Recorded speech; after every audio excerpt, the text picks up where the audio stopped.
Sir आज हल्की हवा चल गई। जल्दी से इनके एरिया की लाइट काट लो, जल्दी करो लाइट काट।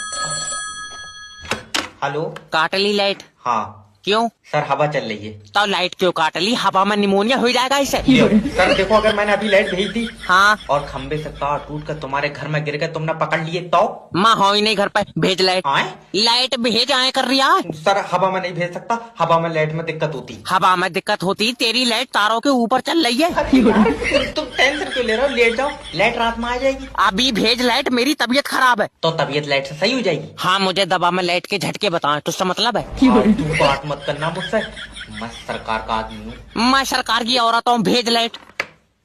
ये बता कब तक आएगी लाइट? जब हवा रुकेगी। हवा कब रुकेगी? मैं अपने फेफड़ों तो छोड़ लिया हूँ, मुझसे पूछ रहे हो? मैं तेरे खिलाफ ऊपर तक जाऊंगा। हाँ जब पहुंच जाए तो बता दिए। अरे इसके इन्वर्टर की भी खींच लो।